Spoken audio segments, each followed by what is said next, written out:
Evangelho segundo João, capítulo 16.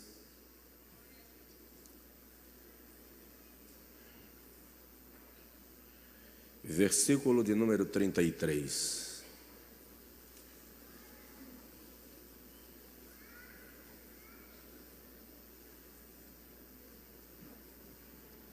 Quantos a encontraram podem dizer amém?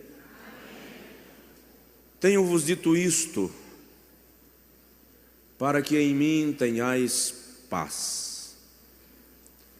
No mundo tereis aflições, mas tende bom ânimo, eu venci o mundo. Tenho-vos dito estas coisas para que em mim tenhais paz. Diga comigo, a minha paz está em Cristo. Aí Jesus acrescenta: no mundo tereis aflições, mas tende bom ânimo, eu venci o mundo. Desde quinta-feira, eu falei hoje aqui pela manhã, o Espírito de Deus trouxe ao meu coração, à minha alma, o desejo de falar hoje à noite acerca do desânimo. E já que estamos falando de cura emocional e inteligência emocional nas terças, não custava nada deixar para terça-feira, porque o tema tem tudo a ver com o que a gente está ministrando nas séries das terças-feiras, mas de alguma maneira eu tive certeza em minha alma que esta palavra era para ser ministrada hoje. E eu quero falar sobre vivendo acima do desânimo. Vivendo acima do desânimo. E quero começar citando uma frase do evangelista Billy Graham, norte-americano. Ele diz em uma das suas falas que Deus nunca usa um cristão desanimado. E eu acho essa frase muito forte, porque Deus tem uma missão para cada um de nós, e se Deus não pode me usar porque algo em minha vida está criando um obstáculo, eu deixo de cumprir a missão que Ele planejou para a minha vida. Portanto, nós precisamos vencer todo desânimo e caminhar no propósito que o Senhor estabeleceu para a nossa vida. E quando eu falei hoje pela manhã, eu ministrei sexta-feira à noite num congresso em Sergipe. E ontem à noite eu ministrei num congresso em Camaçari. E hoje levantei mais cedo para preparar-me para a escola bíblica dominical e começar a estudar um pouco sobre esse assunto, que eu concluí um pouco do estudo já na parte da tarde. Fui perceber que o desânimo se transformou naquilo que alguns estudiosos estão chamando de epidemia, a epidemia do desânimo. As pesquisas revelam que as pessoas estão se drogando como nunca, porque elas estão desanimadas com a vida, elas estão buscando estímulo em alguma coisa para lhes darem algum tipo de motivação. As pessoas estão, não obstante todos os recursos tecnológicos, todo o avanço da ciência, todas as conquistas científicas, econômicas e políticas, as pessoas estão cometendo suicídio como nunca, porque elas estão desanimadas da vida e perdem a perspectiva, perdem a esperança. As pessoas estão abandonando os seus lares. Não estou falando daquele indivíduo que trocou de casa, eu estou falando daquele indivíduo que abandona a casa, vai viver na rua, vai embora, não diz para onde foi, não dá notícia à família, porque a pessoa quer desaparecer de tudo e de todos, tamanho o seu nível de desânimo. E o pior é que esse mal está atingindo todas as camadas sociais, todos os níveis culturais. Nós encontramos pessoas tomadas de desânimo. Nesse auditório, provavelmente 99% das pessoas em algum momento já se sentiu desanimado, desiludido, sem força para a avançar em algum propósito, em algum projeto, e muitas vezes forçado a recuar de um sonho e de uma visão. E o grande problema que a ciência, que os estudiosos mencionam do desânimo, é que existem 3 características específicas do desânimo que não se encontra em nenhum outro distúrbio, em nenhuma outra doença, em nenhuma outra situação na humanidade. Primeiro, o desânimo é universal, ou seja, todo mundo em alguma época, em alguma área já se sentiu desanimado. Então, ninguém está isento do desânimo. Segundo, ele é recorrente. O fato de você ter desanimado uma vez, se recuperar, se reorganizar emocionalmente, não indica que você não ficará desanimado outra vez, em outro tempo, em outra época, por outra causa qualquer. E terceiro, o desânimo é altamente contagioso. É incrível como você conversar com pessoas desanimadas tende a te contagiar. Você fica melancólico e desanimado também.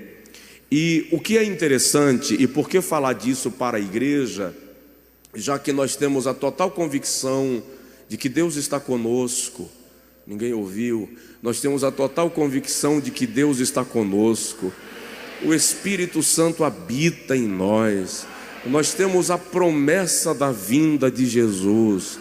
Aí você diz, por que desanimar? O que explica um cristão desanimar? E eu até gosto, admiro, talvez seja o termo, aquelas pregações mais altruístas do que as minhas, aquelas pregações mais positivistas do que as minhas, que o pregador diz assim: um crente não desanima nunca, crente não fica triste nunca, crente não entra em depressão nunca.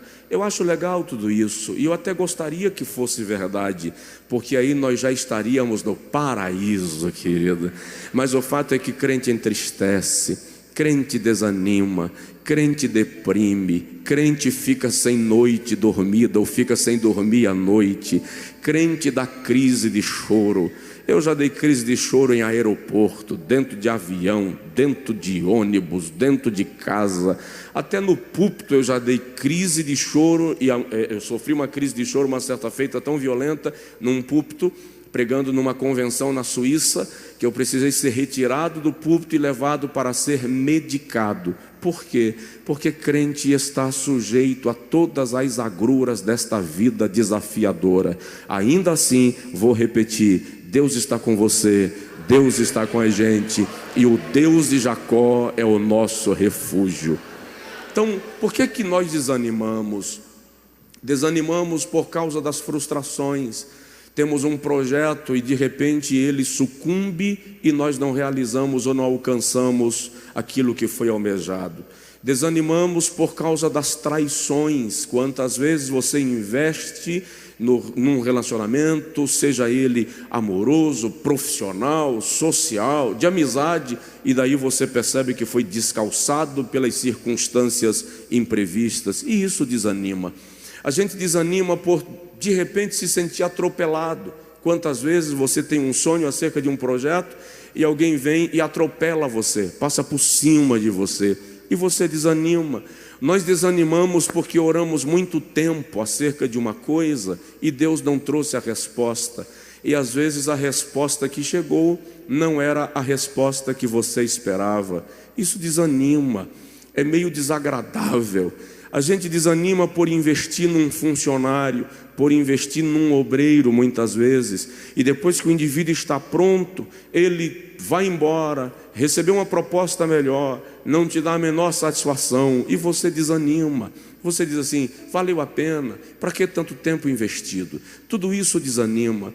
Desanimamos porque nós cuidamos dos filhos com todo zelo, carinho, detalhes e cuidados, e de repente os filhos podem trilhar caminhos que diferem daquilo que nós desejávamos para a vida deles, e isto também desanima.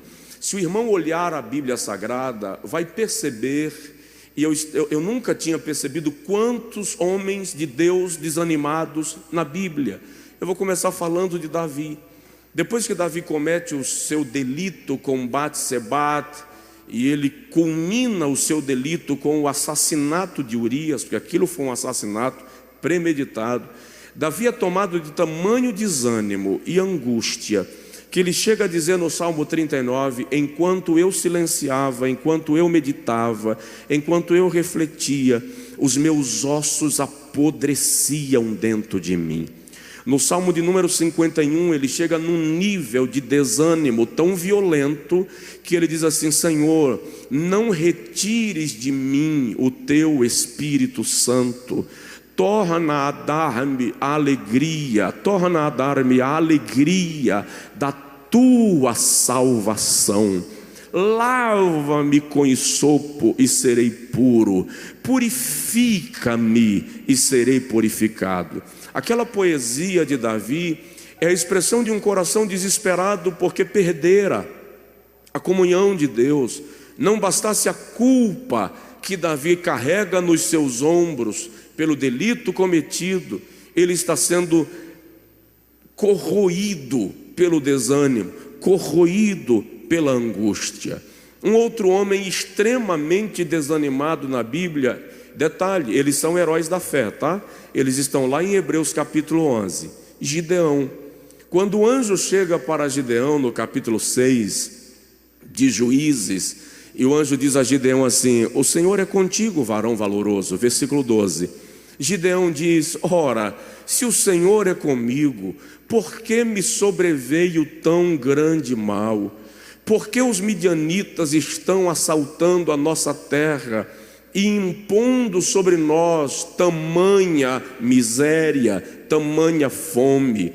Gideão estava tomado de um desânimo tão cruel, que quando o anjo do Senhor diz para ele: não te enviei eu, vai nesta tua força e livra Israel das mãos dos midianitas, Gideão diz assim: não posso, eu sou da menor tribo de Israel, da minha tribo eu sou da menor família, e da minha família eu sou o menor de todos. Ou seja, Gideão está acabado, jogado debaixo do tapete, sem força para nada, apesar de Deus estar falando com ele. Dá um toque no seu vizinho, fala com ele: desanimar não é incomum. Vou dar um outro exemplo de um homem de Deus desanimado, o profeta Elias. Elias é uma referência de comunhão com Deus e de poder de Deus.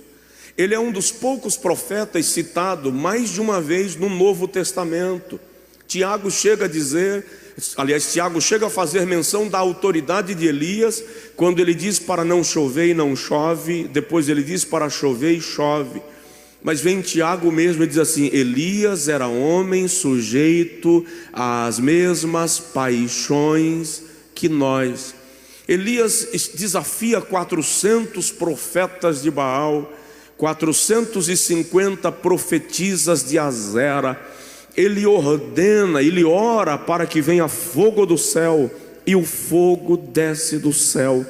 Elias, diz a Bíblia, ele julga os 850 profetas de Baal e Azera, julga e executa segundo a lei.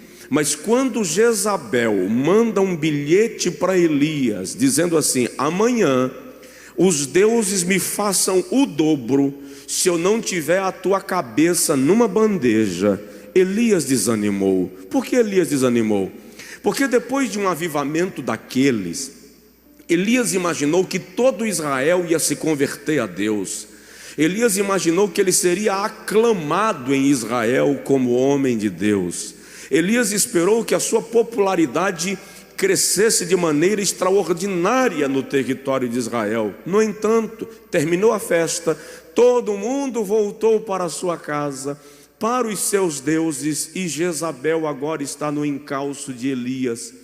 E quando ele chega no deserto, no capítulo 19 do primeiro livro dos Reis, versículo 4, ele senta no deserto e diz assim: chega, Senhor, basta, é melhor eu morrer, eu não sou melhor do que os meus pais, não tem sentido permanecer vivo. Ou seja, ali está um profeta desanimado. Você vai encontrar outro profeta desanimado, e eu ri com ele hoje. Eu não ri dele, eu ri com ele. Não dá para rir de Jeremias. Jeremias tem uma vida muito piedosa. Jeremias tem uma vida muito sofrida. A vida de Jeremias é muito dura, é muito desafiadora. Aliás, o estudioso chega a dizer que Jeremias sofreu tanto que ele termina morrendo em estado de pobreza absoluta, de miséria absoluta. Mas lá no capítulo 20 de Jeremias, Jeremias está chateado. Ele está tão desanimado, pastor Paulo, que Jeremias diz assim no versículo 7: o Senhor me enganou e eu me deixei enganar. Jeremias está dizendo assim, quando você vai ler o texto à luz da hermenêutica, da exegese, Jeremias está dizendo assim: o Senhor me seduziu. Eu acreditei que tudo que eu falasse ia se cumprir na hora. O Senhor não me disse que eu ia passar tanta tribulação. O Senhor não me falou tudo. Então Jeremias está frustrado com Deus, ou pelo menos com a situação que ele está vivendo, e que Deus não lhe revelara por completo. E ele diz: o Senhor me iludiu, o Senhor me enganou, o Senhor me persuadiu, e eu me deixei enganar, me deixei persuadir. Isso é a prova de um homem de Deus desanimado.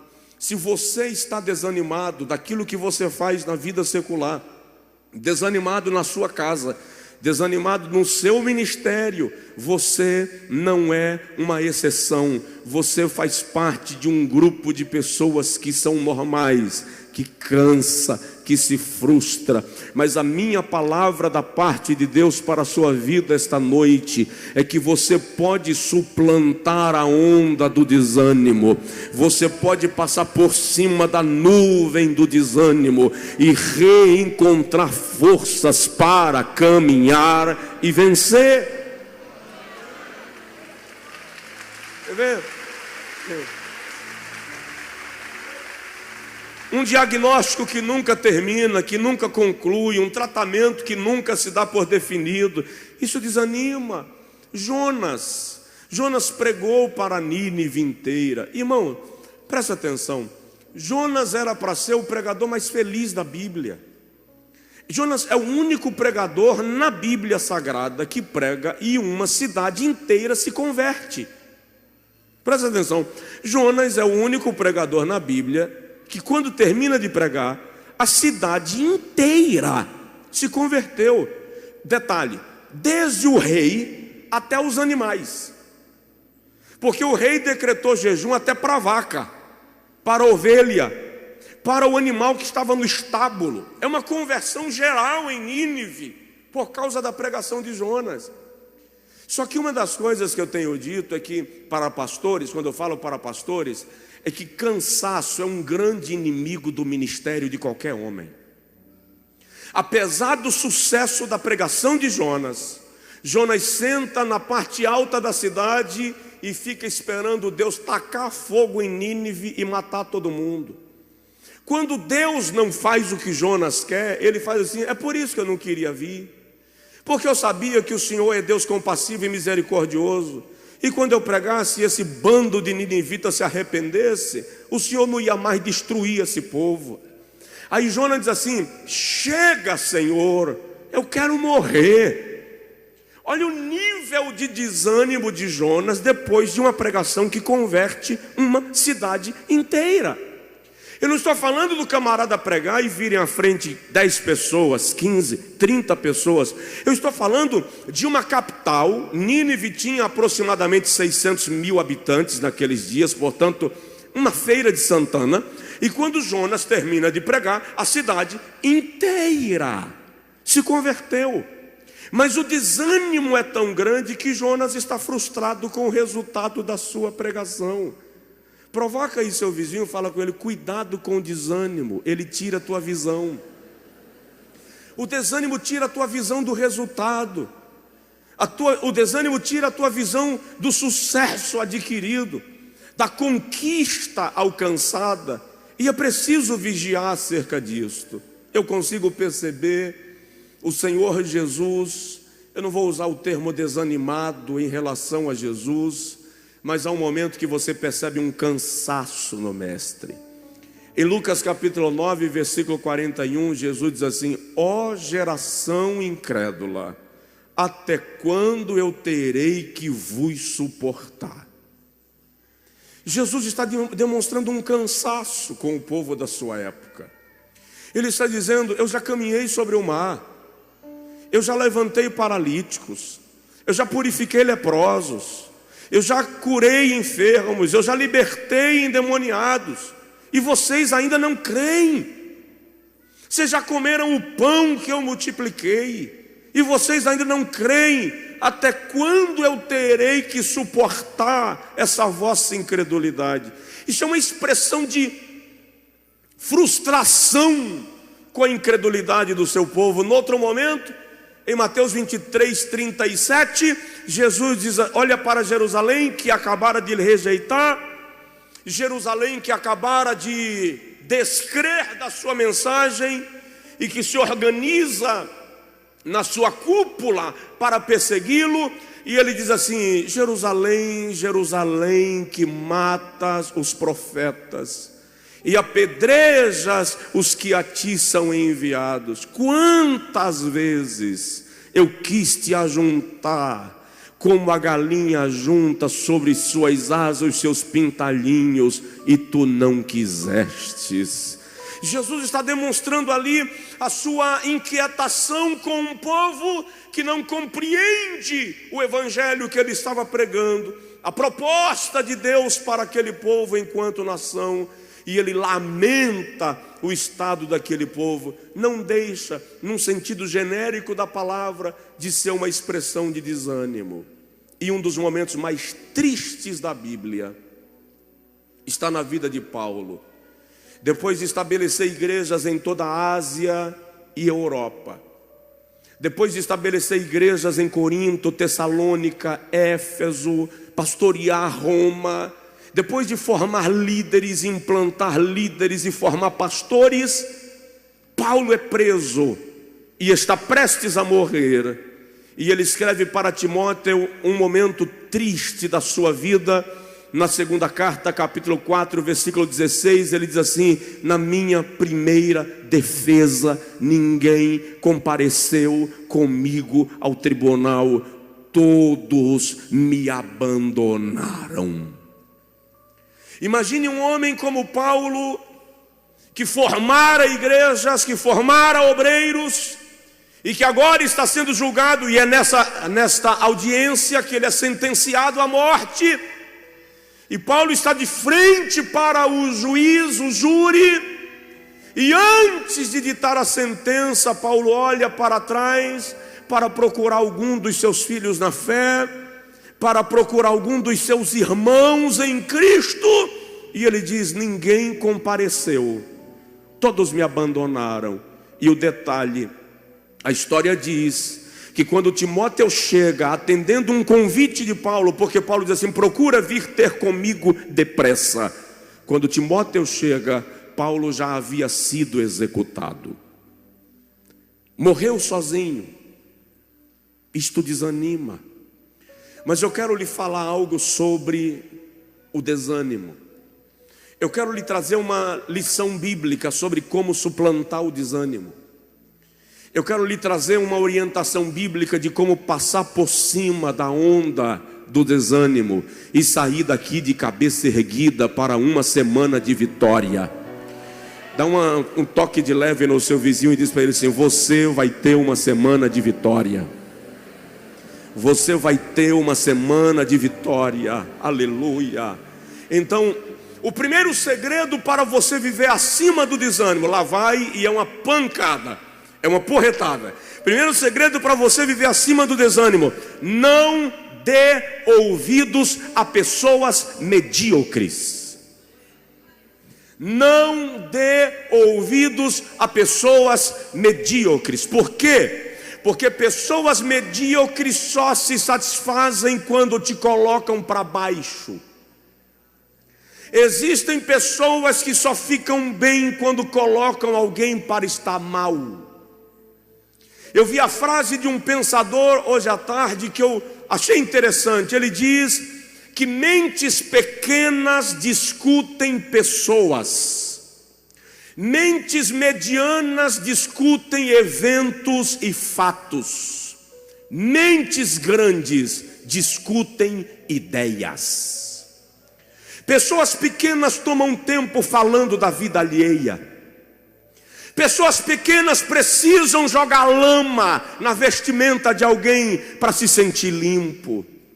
Mentes pequenas precisam destruir o sonho de alguém para perceber que o seu sonho medíocre existe. Então não dê ouvidos a pessoas medíocres, porque elas sempre estarão incomodadas com o seu ânimo e o seu bem-estar. Eu lembro agora de Marcos capítulo 5, versículo 35 e 36. Há um pai desesperado, esperando Jesus se movimentar para ir curar a sua filha que estava enferma.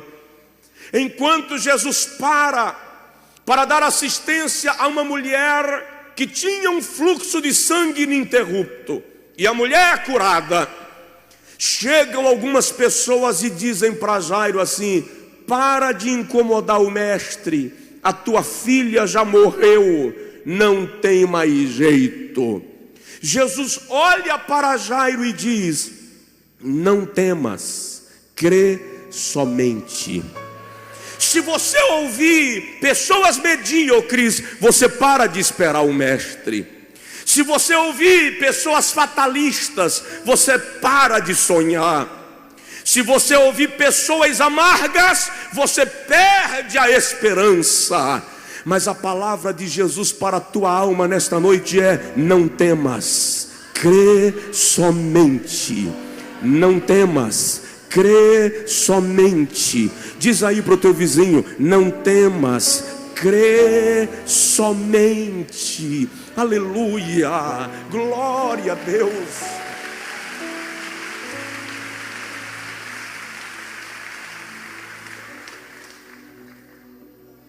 Neemias capítulo 4, versículo 1 e versículo 2. Neemias está liderando um dos maiores movimentos políticos de todos os tempos. Ele está reconstruindo Jerusalém, levantando as muralhas de Jerusalém. Neemias é o estadista que reorganiza Israel como nação depois do cativeiro babilônico. Ele é colocado pelos historiadores como um dos maiores estadistas da história. E quando começa a levantar a muralha de Jerusalém, Sambalate, Tobias e Gesem, 3 inimigos de Neemias, começam a dizer assim: do que adianta levantar esse muro? Levantarão o muro em um só dia? Porventura eles farão ressurgir das cinzas uma cidade que foi queimada a fogo? E dizem assim: todavia, ainda que levantem o muro, até o vento de uma raposa correndo o derribará. Pessoas medíocres não conseguem ver o seu muro sendo levantado. Sabe o que Neemias faz? Neemias diz assim: ouve desde os céus, ó Senhor, e registra as palavras dos nossos opositores. Então, se você quer vencer o desânimo, para de ouvir a fala de quem te joga para baixo. Para de dar ouvido à crítica de quem não te quer ver caminhando e alcançando resultados. Deixa eu te dizer, algumas pessoas que você não pode ouvir. Primeiro, não dê ouvidos a quem não se submete ao princípio de autoridade.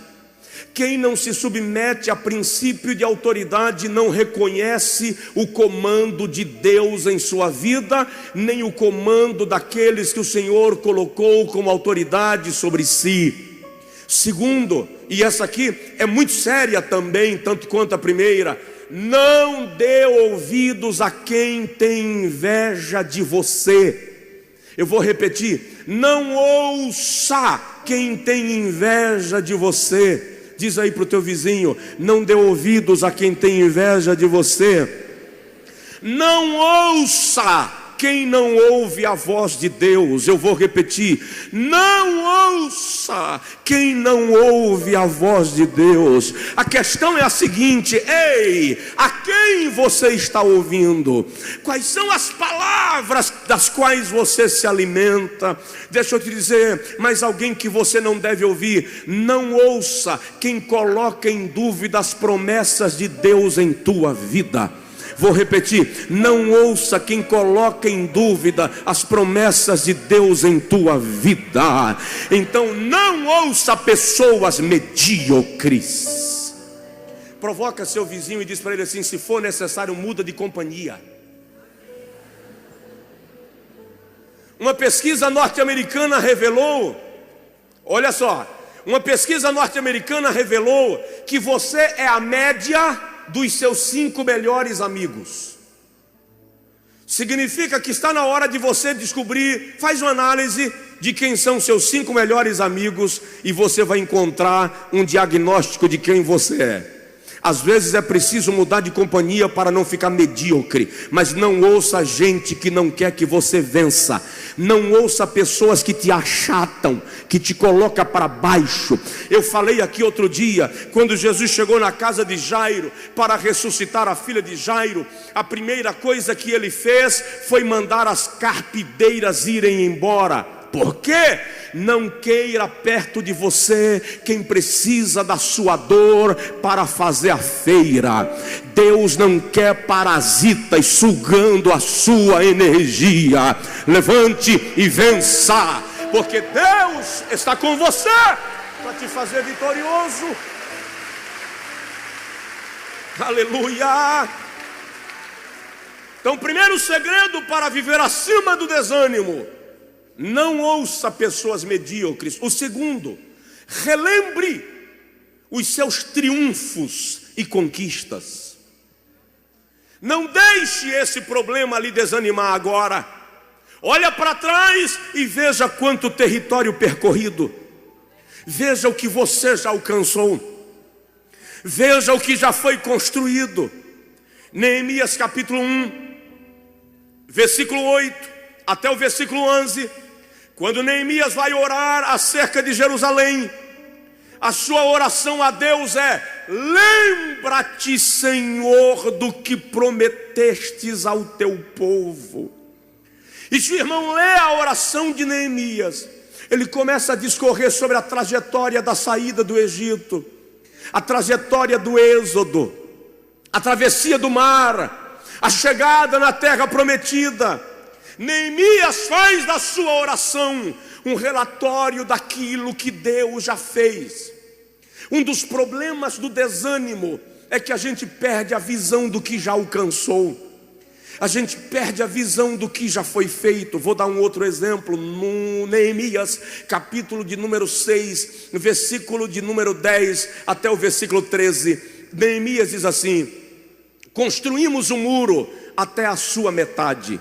Aí, enquanto eles constroem o muro, Neemias diz assim: chegaram os edificadores e disseram: não podemos mais construir o muro. E Neemias pergunta: por que não? E eles dizem: porque o entulho é muito. Presta atenção, enquanto eles estavam olhando para a construção, eles não viram o entulho. Quando eles tiraram a visão do propósito, começaram a ver entulho e desanimaram. Presta atenção, se você olhar para o que Deus está fazendo através da sua vida, você continua fazendo. Se você olhar para o entulho perto de você, você desanima. Se você olhar para o que Deus tem feito com a igreja, você continua. Se você olhar para o entulho, você desanima.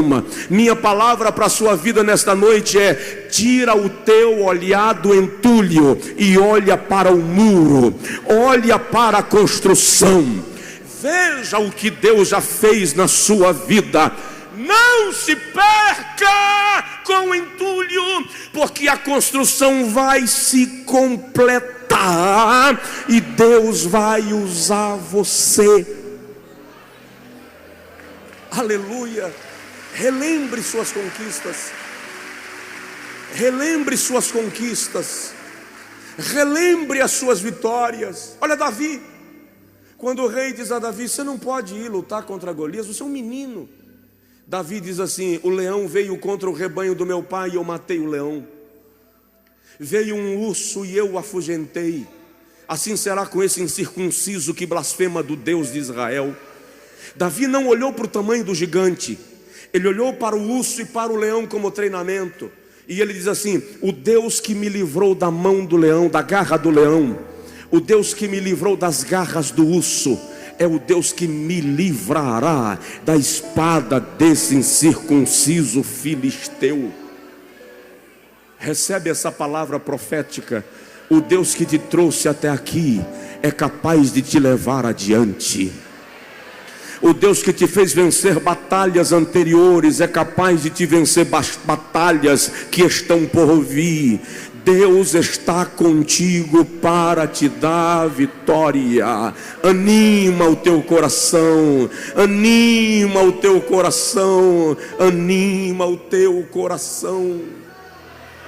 Aleluia. Terceiro lugar, como viver acima do desânimo? Primeiro, não ouça pessoas medíocres. Segundo, relembre seus triunfos e conquistas. Terceiro, relembre as promessas de Deus em tua vida. Relembre as promessas de Deus para a tua vida. Provoca aí o irmão do lado e fala com ele: lembra das promessas. Lembra das promessas. Aleluia. Alguém me perguntou essa semana: o que te motiva no teu ministério? E eu respondi: convicção de que Deus me chamou, garantia de que Deus está comigo em todo o tempo, visão do que Ele já fez. Porque quando eu vejo o que Ele já fez, eu descanso na certeza de que o que não foi feito ainda, no seu tempo se fará. Creia nas promessas. Tem uma promessa de Deus na Bíblia que eu quero ler para você detalhadamente. Essa promessa é para a sua vida. Isaías capítulo 43, versículo de número 1 ao versículo de número 3. Olha o que o Senhor diz. Lembra dessas promessas, mas agora assim diz o Senhor Deus, que te criou, ó Jacó, e que te formou, ó Israel. Recebe lá, ó: não temas, porque eu te remi, chamei-te pelo teu nome, e tu és meu. Tu és meu, diz o Senhor. Olha o versículo 2: quando passares pelas águas, estarei contigo, e quando pelos rios, eles não te submergirão. Quando passares pelo fogo, não te queimarás, nem chama arderá em ti, porque eu sou o Senhor teu Deus, o teu Salvador.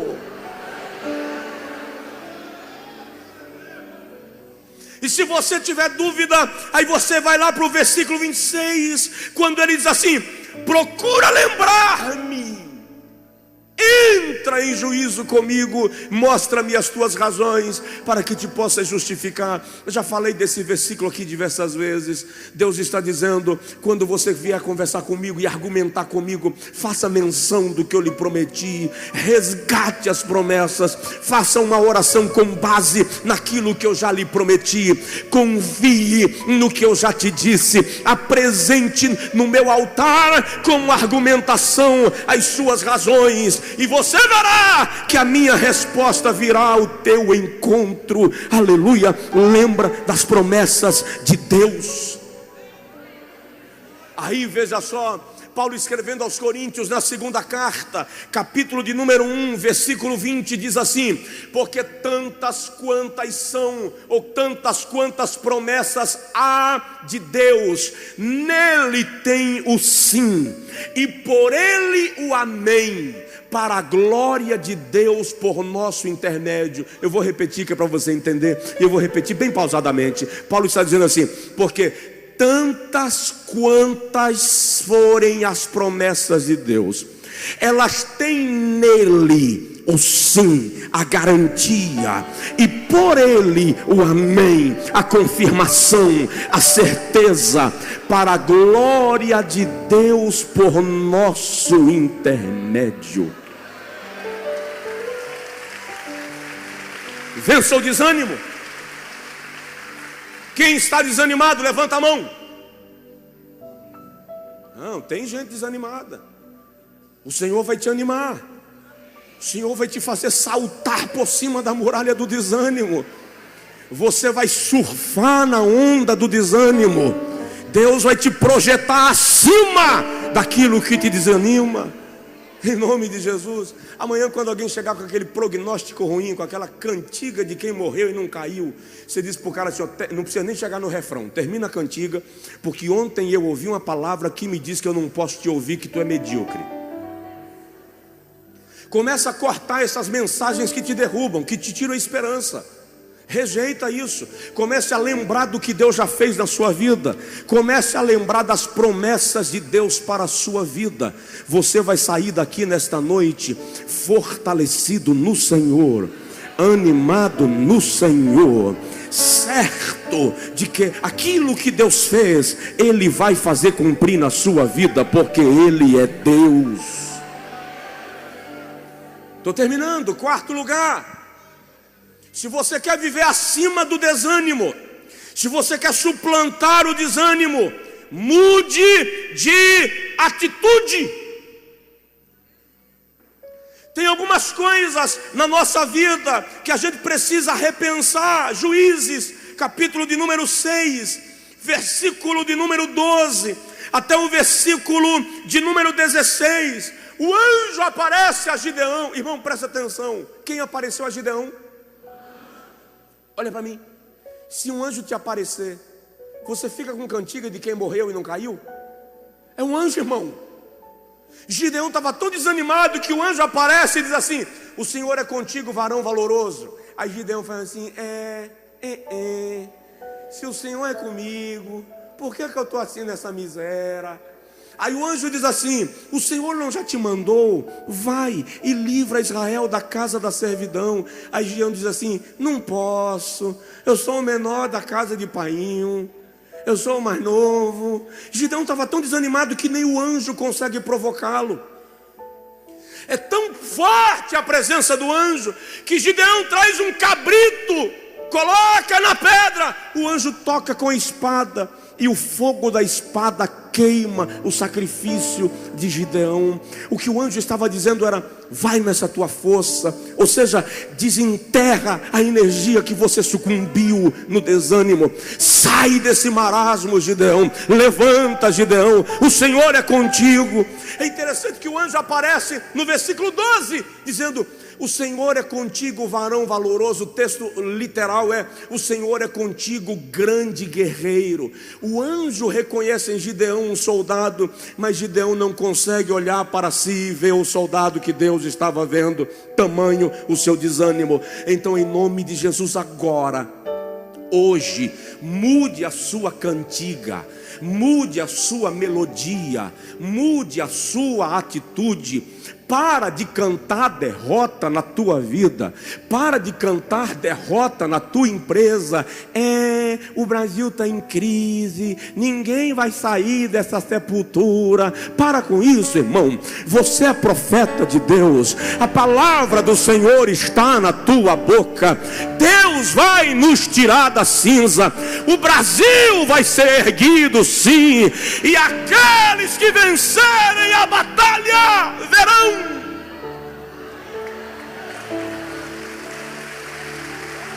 Aleluia. Não muda de atitude. Para com essa ladainha de quem morreu e não caiu. Se o Senhor está te dando uma palavra, Ele é fiel. Eu não pregaria sobre desânimo hoje se não fosse a absoluta convicção de que o Espírito Santo me trouxe essa palavra para hoje. Lhe digo com toda certeza, eu deixaria para pregar terça-feira, Mas por alguma razão o Espírito Santo me inquietou quinta, sexta, sábado, hoje cedo para esta palavra. Por quê?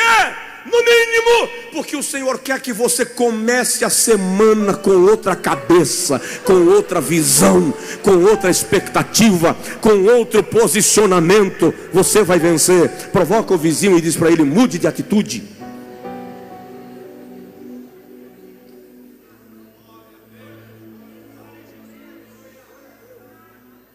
Quinto lugar, paro já. Já paro? Pode ir mais um pouquinho? Então, se você quer viver acima do desânimo, aprenda a obediência sem questionar. Aí agora complicou, né? Aprenda a obediência sem questionar. A minha geração tem um pouquinho de facilidade a mais de obedecer sem questionar, porque na minha geração, quando o pai dizia: Josué, faz isso, não se batia a boca com o pai, com a mãe, não, a casa caía, ficava difícil. Era ou não era? Ou ninguém quer dizer aí que é da minha idade? Você não batia a boca com teu pai. A geração de hoje não, a mãe diz uma coisa, filho bate pé, bate boca, faz showzinho. Eu não sei o que essa geração vai fazer na hora de experimentar direção de Deus sem questionar. Porque presta atenção, tem coisa que Deus te manda fazer sem te dar explicação. Tem coisa que Deus te manda esperar sem te dizer porquê. Tem coisa que Deus te manda ir sem te dar o direito de perguntar por quê. Então aprenda a obedecer sem questionar. Gideão quer argumentar com o anjo de Deus. Versículo 13 e versículo 14. Gideão diz: ah, meu Senhor, por que nos sobreveio tudo isso? Por que essa questão toda? Por que esse problema todo? O anjo diz a Gideão: não já te mandei eu. Ou seja, não conversa sobre isso, faz o que eu te mandei. Não discute, obedeça a minha voz. Nós temos um problemão para obedecer a Deus sem questionar, porque nós queremos argumentar com Deus o tempo inteiro. Nós queremos às vezes ser mais inteligentes do que Ele. Aí eu lembro agora de Abraão, ou de Abrão, quando o Senhor aparece a ele no capítulo 12 e diz assim: sai da tua terra, da casa do teu pai, do meio da tua parentela, para a terra que eu haverei de te mostrar. Imagina aí, Deus aparece a você e diz assim: sai da tua terra, da casa do teu pai, do meio da tua parentela, entra no carro e viaja, no caminho eu te mostro para onde você vai. Levanta a mão quem vai. No mínimo você já diz assim: Senhor, eu preciso programar no Waze. Eu tenho que programar no GPS. Eu tenho que alugar a casa. Eu tenho que programar a transferência da escola. Capítulo 12, versículo 5 diz assim: partiu, pois, Abrão conforme o Senhor lhe ordenara. Ele obedeceu. Nós precisamos aprender a obediência sem questionar. Quando o escritor da epístola aos Hebreus fala de Jesus, ele diz no capítulo 5, versículo 8, que Jesus, ainda que era filho, aprendeu a obediência por aquilo que sofreu, e sendo ele consumado, veio a ser a causa da eterna salvação para todos os que lhe obedecem. Queridão, se Deus lhe mandou parar, para. Se Deus lhe mandou caminhar, caminha. Se Deus lhe mandou esperar, espera. Se Deus lhe mandou avançar, avance. Se Deus lhe mandou sentar, senta. Nem olha se tem cadeira. Se Deus lhe mandou ficar em pé, fique em pé. Se Deus te disse, chuta o pau da barraca, pode. Se Deus te disse, aguarda meu sinal, aguarde o sinal. Porque Deus sabe a hora exata de cada coisa. Ele sabe.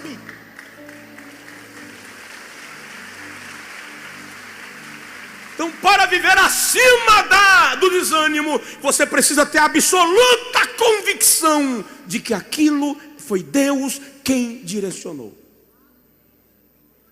Porque você está dizendo assim: Está difícil, Jeová, mas foi o Senhor que mandou. O Senhor não me larga na mão, não. Você consegue conversar com Deus, porque você obedeceu sem questionar. Vamos lá, 6º lugar, e eu já vou terminando. Se você quer viver acima do desânimo, mude a imagem que você tem de si mesmo. Para de se deteriorar, de se destruir, de se desfazer. Gideão diz: eu não posso, eu sou da menor tribo, eu sou da menor família, eu sou o menor da casa. Jeremias diz: eu não posso ir porque eu sou uma criança. E o Senhor diz: não já te enviei eu? A Jeremias o Senhor disse: não digas eu sou uma criança, porque onde eu te mandar ir, irás, e o que eu te mandar falar, dirás, e a minha palavra na tua boca se cumprirá. Mude a imagem que você tem de você. Comece a ver Deus na sua vida. Comece a ver promessas de Deus se cumprindo na sua vida. Para de lançar palavras amargas para si mesmo, para tua mulher, para teu marido, para teus filhos. Comece a profetizar o bem de Deus na sua vida. Comece a se olhar como elemento do amor de Deus, objeto do amor de Deus. Comece a dizer para você mesmo: eu sei que Deus me ama. Eu sei que sozinho eu não estaria onde estou, eu não iria para onde pretendo. Mas o Senhor prometeu, é Ele quem está levando. É Ele quem está fazendo, é Ele quem vai movendo águas, aleluia. Mudar a sua visão a seu respeito não é ficar besta, não é ficar vaidoso, é reconhecer o tesouro que Deus colocou na sua vida e valorizar o que Ele te deu. Provoca aí o vizinho e diz: você é importante para Deus. Você é importante para Deus. Penúltimo lugar, se você quer viver acima do desânimo, aprenda a compartilhar. Aprenda a compartilhar. Compartilhe bênçãos. Eu lembro agora de um texto de Eclesiastes, e eu não lembro exatamente qual é o texto, mas Salomão diz que bem-aventurado é o homem que desfruta do fruto do seu trabalho. Porque aquele que ocupa sua mente com o seu trabalho e desfruta do bem do seu sacrifício, não terá tempo para pensar na brevidade da vida.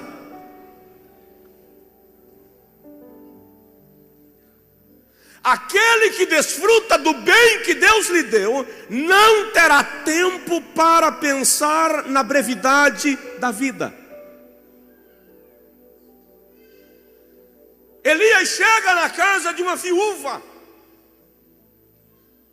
Havia 3 anos de seca sobre Israel, 1 Reis 17.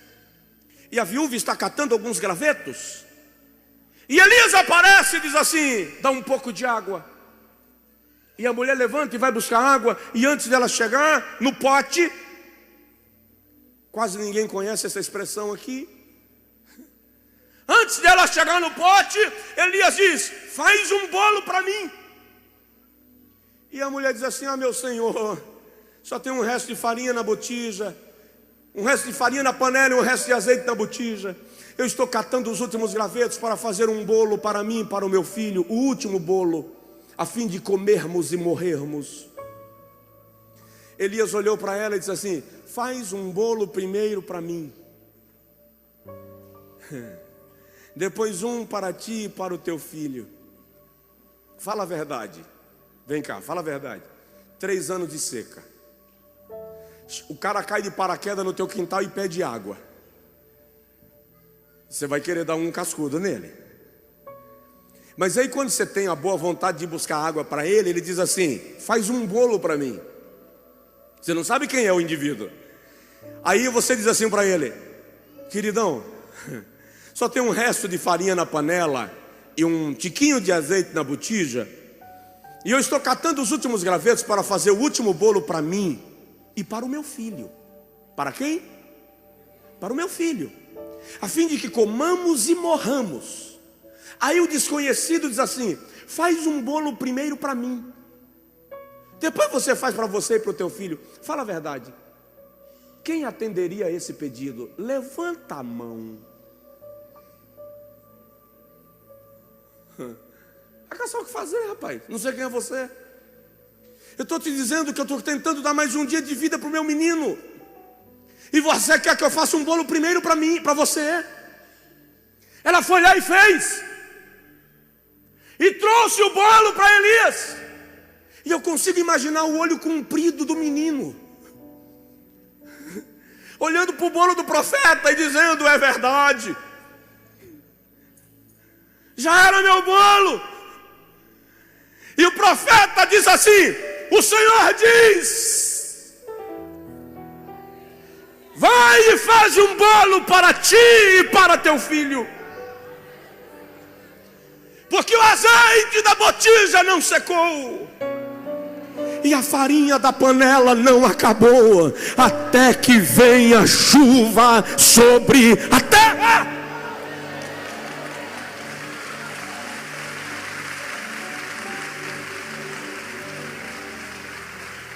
Ela estava se preparando para morrer, mas quando ela aceita compartilhar do que ela tinha, a sua esperança se renova. Porque está comprovado que o senso de utilidade te tira da depressão, do desânimo e das enfermidades emocionais. Seja útil na vida de alguém, seja providência de Deus na vida de alguém, seja elo da providência divina na vida de alguém. Deixe Deus lhe usar para socorrer alguém. Você já percebeu que quando você está com um problema muito sério, normalmente aparecem a você pessoas pedindo ajuda com problemas parecidos com o que você está? É incrível isso. Dá uma vontade de dizer assim: cada ideia, eu não estou conseguindo resolver nem meu pepino, vou resolver o teu. Mas na verdade Deus está nos ensinando que quando a gente faz a salada de pepino do outro, Ele está cuidando da nossa.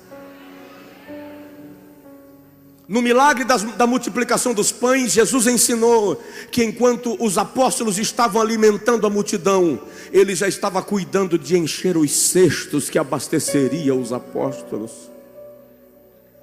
Dá um toque no seu vizinho e diga para ele: seja bênção na vida de alguém. Seja bênção na vida de alguém.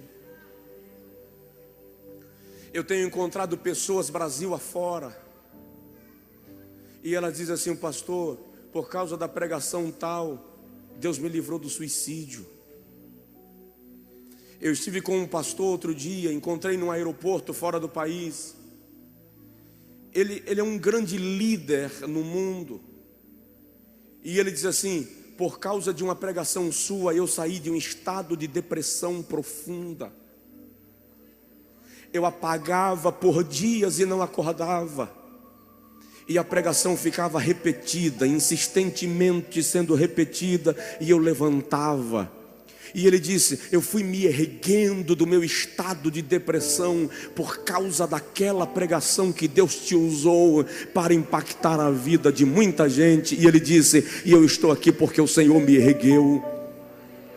Quando você percebe que de alguma maneira Deus te usou para abençoar alguém, você diz assim: vale a pena perseverar na caminhada.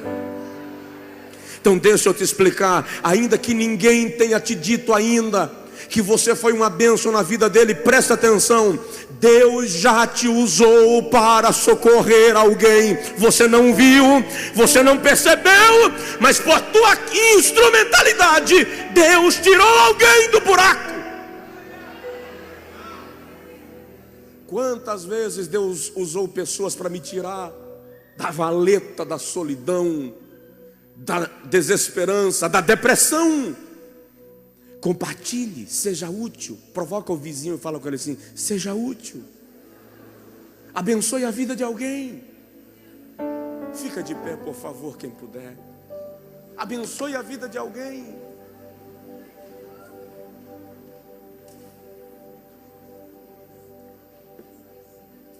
Deixa eu te dizer só mais uma coisinha. Aliás, uma coisona. Para você suplantar o desânimo. Diga comigo assim: eu vou vencer todo desânimo. O último segredo é: lembre-se, Deus está com você.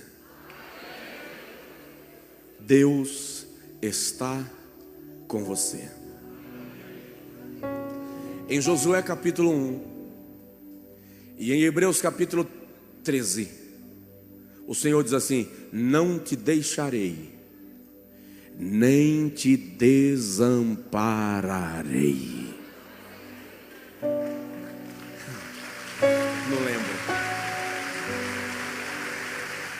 Salmo 23, o salmista diz assim: ainda que eu ande pelo vale da sombra e da morte, não temerei mal algum, porque tu estás comigo. Repito Isaías 43, 1 e 2. Assim diz o Senhor que te criou a Jacó e que te formou a Israel. Eu te remi, chamei-te pelo teu nome, e tu és meu. Quando passares pelas águas não te afogarão, e quando pelos rios não te submergirão, e quando passares pelo fogo não te queimarás, nem chama arderá em ti, porque eu sou o Senhor teu Deus, o teu Salvador. Deus está contigo. Vou repetir: Deus está contigo. Uma certa feita, e eu oro contigo, eu estava vivendo uma tempestade violenta e fui convidado para pregar numa escola bíblica em Atlanta. E eu ministrei 3 vezes naquela escola bíblica. E entre uma pregação e outra, eu me trancava no quarto e chorava. De lá eu fui para uma escola bíblica em Genebra, na Suíça, e ministrei uma semana inteira. Pela manhã eu pregava para pastores, à tarde eu pregava para esposas de pastores, e à noite eu pregava para a igreja. E nos intervalos eu chorava, sofria, deprimia e amargava. Na última noite, domingo à noite, quando eu cheguei no hotel, eu ajoelhei e orei desde as 10 da noite até por volta das 6 da manhã. E eu disse a Deus: eu sei que o Senhor me ama, eu sei que o Senhor está comigo, e não me leva a mal te pedir o que eu vou pedir agora.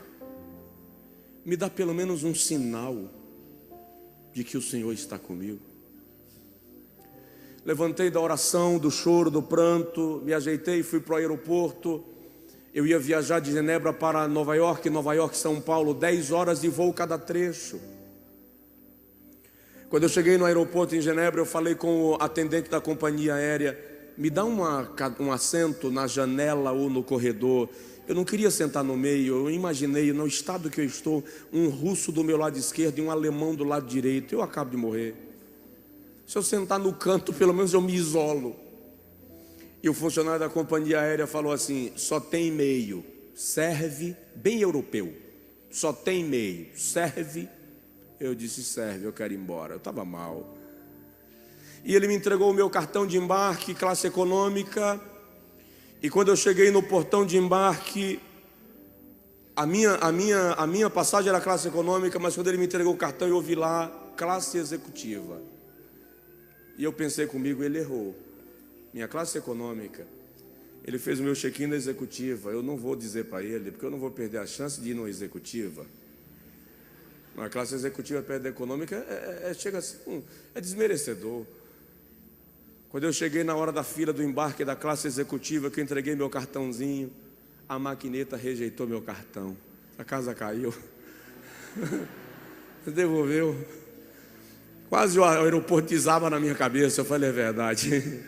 A moça falou, o senhor não é da classe executiva. Eu disse, eu sei. Sem graça. Ela foi lá dentro, demorou uns 3 minutos, pareceu uma eternidade. E ela voltou sorridente. E ela disse assim, é verdade, o senhor não era da classe executiva, o senhor é da primeira classe. Eu falei assim, certeza? Vai dar que esse troço dá errado de novo. Ela foi, enfiou na maquineta e a maquineta aceitou. Ela disse, não, o senhor é da primeira classe. Aí eu embarquei. Quando eu entrei no corredor de embarque, o Espírito de Deus falou comigo. O Senhor me disse assim, você me pediu um sinal do meu cuidado. Eu estou te dando. Deita e dorme.